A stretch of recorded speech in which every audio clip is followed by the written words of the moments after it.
আসসালামু আলাইকুম। সবাই কেমন আছেন? আলহামদুলিল্লাহ ভালো আছি। আশা করতেছি আপনারা সকলে ভালো আছেন। আজকে 2 দিন যাবত টানা বৃষ্টি হচ্ছে।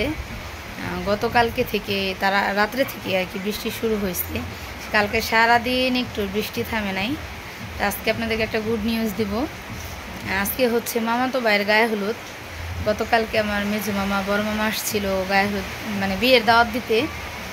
তাই ভাবছিলাম এত বৃষ্টির মধ্যে বাচ্চাদের যেহেতু মাদ্রাসা খোলা যাব না, কিন্তু ছেলেরা যাবে। বিশেষ করে আমার শাশুড়ি মা এত উৎসাহিত, মামারা যখন আসছে বারবার করে আমার শাশুড়িকে বলে গেছে আপা আপনাকে যেতেই হবে।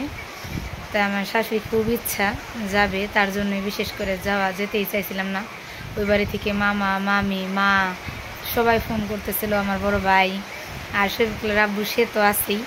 কেন যাবা না, কী কারণে যাবা না? তোমার মামার বাড়ি, মামা তো ভাইয়ের বিয়ে, আর আমার বড় মামার একটাই ছেলে 2টা মেয়ে। ও আমার বড় বয়সে, কিন্তু আমরা 2 ভাই বোনের মতো বড় হয়েছি একসাথে। ওর বিয়েতে তুমি কেন যাবা না? যাও, গেলে ভালো লাগবে, সবার সাথে আনন্দ করবে। তা আমার নানুর বাড়ির কথা বললেই কেন জানি চোখ দিয়ে পানি চলে আসতে চায়, বলতেই পারি না। ওই বাড়িতে আমার হাজারো স্মৃতি আছে। আজ আমার নানু বেঁচে নেই, এর জন্য ওই বাড়িতে আরও যেতে ইচ্ছে করে না। মানে ওই বাড়িতে পা রাখলে কেন জানি চোখ দিয়ে পানি বের হয়ে আসে। আমার নানুর মতো একজন মানুষ পাওয়া বা মানুষ হওয়া খুব দুষ্কর। তোমার ল্যাপটপটা বন্ধ করো, সাউন্ড অফ করো। আমার নানুর ভালোবাসা কথা বলাই যাবে না, এত ভালোবাসতো আমাদের সকলকেই। কেউ বলতে পারবে না যে কাউকে কম ভালোবাসছে, কাউকে বেশি ভালোবাসছে। বিশেষ করে আমার শফিকুলের আব্বুকে, আমার সন্তানদেরকে অনেক আদর স্নেহ মমতা দিচ্ছে আমার নানু, যার স্মৃতি জীবনে কোনো দিন ভোলার মতো নয়। তা আমরা বড় হয়ে, আমি জন্ম নিয়ে আমার দাদা দাদিকে দেখি নাই, আমার নানাকে দেখি নাই। আমার নানুই ছিল আমাদের বাড়ির একমাত্র মুরব্বী, অনেক ভালোবাসছে। আজকে মামাতো ভাইয়ের বিয়ে খেতে যাব, আর না হয় স্যাড স্টোরি নাই বলি। তা আজকে সারাদিন দেখেন কি করি, কিভাবে বাড়ি ঘর দিয়ে গুছায় রাইখে তারপর নানুর বাড়ি যাই। সম্পূর্ণ ভিডিওটা দেখবেন। খুব ছোট্ট একটা ভিডিও করব, একটা রেডি হওয়া অবধি এখানে ভিডিও শেষ করে দিয়ে গায়ে হলুদের ভিডিও আপনাদের দেখাবো, যদি সম্ভব হয়। সুন্দর সুন্দর ক্লিপস নিয়ে আপনাদের সাথে শেয়ার করার চেষ্টা করব। চলেন দেখাই বাইরের আজকের কি অবস্থা। দেখেন নন স্টপ বৃষ্টি চলতে আছে, এত বৃষ্টি হইতেছে। আর এই যে আমাদের পেয়ারা গাছটা না, অনেক পেয়ারা আবার আসতেছে নতুন করে, ছোট ছোট পেয়ারা, মানে 12 মাস পেয়ারা আসে তো।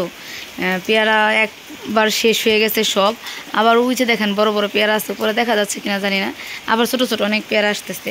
আর ওই যে দেখেন আমি কদুর যে মানে লাউ গাছ লাগাইছিলাম, সে থল দিছিলাম, পাটকাঠি দিয়ে বেড়া দিছিলাম, সেগুলি সব ফুলা পড়ে গেছে বৃষ্টির কারণে। আর এই যে আমি ঘরে বসে বসে টেইলার্সের কাজ করতেছি, দর্জির কাজ।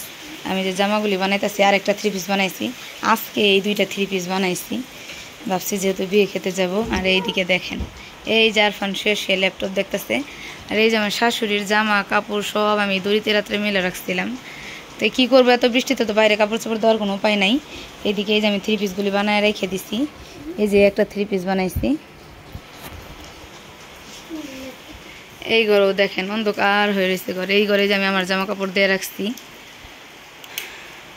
দেখছেন? এই যে দড়িতে কী করবো আমি, এভাবে বৃষ্টির দিনে দড়ি ঘর ভরে দিয়ে টানায় তারপর জামা কাপড় শুকাই।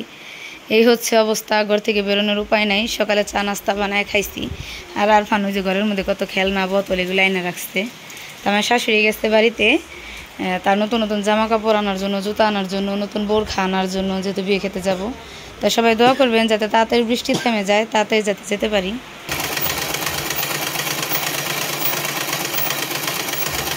কালকে বিয়ের দাওয়াত পাইছি, আর আজকে দেখেন 2টা 3 পিস বানাইতেছি।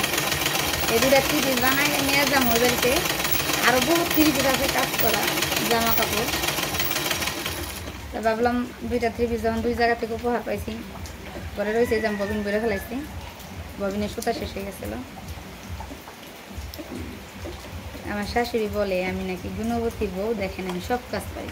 সকালে সংসারের কাজকর্ম নাস্তা টাস্তা বানায় সবাই খাওয়াইছি। বাহিরে যেহেতু বৃষ্টি, ভাবলাম ঘরে বসে বসে আমি জামাগুলি বানাই। একবার চাইছিলাম যে এত বৃষ্টির মধ্যে ইমার্জেন্সি যেহেতু জামাগুলি মানুষের কাছে বানাবার দিই, কিন্তু ভালো লাগলো না। 2টা 3 পিস বানাবার দিব, কতগুলি টাকা আবার টেইলার্সের মজুরি দিতে হবে। আমি যেহেতু পারি, আমি কেন মজুরির টাকা টেইলার্সকে দিব? এই জন্য আমি একটু ধৈর্য ধরে নিজেই কাটছি জামাগুলি। কালকে রাত্রে একটা 3 পিস বানায় শেষ করছি, আবার বাদ বাকি 3 পিস আজকে এখন বানাইতেছি।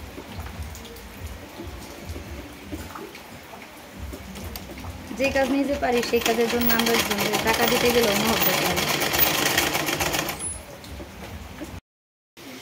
এই দেখেন আমার গাছের নাগা মরিচ, এই যে দেখেন এত সুন্দর মরিচ, আর এত বড় বড় হয়েছে মরিচগুলি, অনেক দিন ধরে আসছে। এই মরিচ দেখুন ভাত খাবো, একটা মরিচও খাওয়া যাবে কিনা সন্দেহ আছে। মরিচ নিছি, ডালের ভর্তা বানাইছি, চেপার ভর্তা, আর টাইকেনি মাছ বোনা। আর এইদিকে দিয়ে দেখেন কি বৃষ্টি, বিয়া বেড়তে যাম কেমন এত বৃষ্টির মধ্যে। বৃষ্টির সাথে মনে হইতেছে জানি জ্বর তুফান হইতেছে, গাছপালা এরকম করে ঝুলতেছে। এত বৃষ্টির মধ্যে আজকে যায় পারো না পারো। বিয়ে বাড়িতে বউ ভাতের দিন পরার জন্য কি পরবো ভাবছিলাম, একটা শাড়ি পরবো। এই যে এটা একটা মধ্যে আমার বেশ কিছু শাড়ি, এই একটা, এই যে একটা, এই একটা, আবার এই যেটা নিচেও শাড়ি আছে, এই যে কালো রঙের একটা, এই যে খয়েরি রঙের একটা, তা আরও অনেক শাড়ি আছে। একদিন আপনাদের সাথে সব শাড়িগুলি শেয়ার করব, কিন্তু কোন শাড়িটা যে পরবো আমি ঠিক করেই পারতেছি না। এটার ভেতরে আমার বিয়ের শাড়িও আছে। এই শাড়িটা আমার ভাইয়ের বিয়েতে আমাকে গায়ে হলুদে মা কিনে দিচ্ছিল, জামদানি শাড়ি। এখন কোন শাড়িটা পরবো আরফান আমি? এইটা, এই গোল্ডেন কালারটা? Okay right. দেখেন কত কত জামা কাপড় রেডি হয়ে গেছি, বিয়ে বাড়িতে যেতে যাবো। এটা হচ্ছে গায়ে হলুদের কাপড়, যদি রাতে গায়ে হলুদে যেতে পারি তাহলে পরবো, যদি নাও যেতে পারি বাড়িতে পরবো। গায়ে হলুদের কাপড় সাথে সায়া ব্লাউজ আছে। আর এই শাড়িটা হচ্ছে বৌভাতের দিন পরা নিয়ে করছি, যে শাড়িটা এখন আর পরাই হয় না, এত এত শাড়ি কী করবো, তো বৌভাতের দিন একটু কী করবো, চেষ্টা করবো করার। আর এই যে যেটা 3 পিস বানাইছি, যেটা এই একটা, এই যে একটা, এটার সাথে পরার জন্য হিজাবটা নিয়েছি। এখানে আমি আর একটা গর্জিয়াস কাজ করা 3 পিস নিয়ে গেছি, যদি সুবিধা হয় তাহলে পরবো। এই যে এখানে বাচ্চাদের জামা কাপড় নিচ্ছি, ছেলেদের 2 ছেলে, আর এগুলো আমার শাশুড়ির জামা কাপড় দিয়ে নিচ্ছি বুঝতেছি। আর এই 3 পিসটা এখন আমি গোসল করে তারপর বেরিয়ে যাবো। এখনো বৃষ্টি থামে নেই, চেষ্টা করবো যাওয়ার জন্য।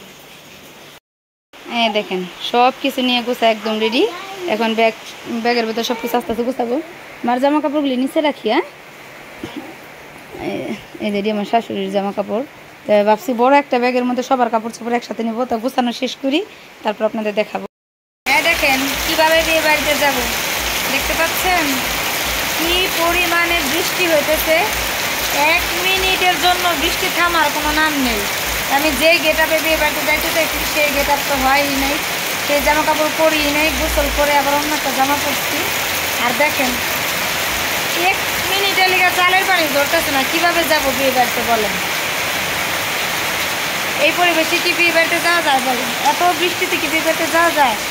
বাচ্চারা আমার শাশুড়ি একদম রেডি হয়ে বসে রয়েছে, তা পারলে যাবো, আর না পারলে কীভাবে আর যাবো বলেন? যার বিয়ে তার আজকে নসিব খারাপ, তার উপরে খুব রাগ লাগতেছে যে বিয়েতে যেতেই পারতেছি না। তার কি অবস্থা, বিয়ে বাড়ির কী অবস্থা, তার তো কোনো খোঁজ খবর নেই। আজকের ভিডিওটা এই পর্যন্তই, অনেক লং হয়ে গেছে। যদি রেডি হয়ে যেতে পারি তারপরের ভিডিওটা আপনাদেরকে আবার দেখাবো। সবাই ভালো থাকবেন, সুস্থ থাকবেন, আল্লাহ হাফেজ।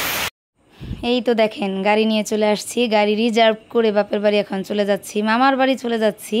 তা যেতেই চাইছিলাম না, আমার শাশুড়ি খুব গর্জ করছে, না গেলে কি হয়, ঝড় বৃষ্টি অপেক্ষা করে তারপরে চলে যাচ্ছি মামার বাড়ি।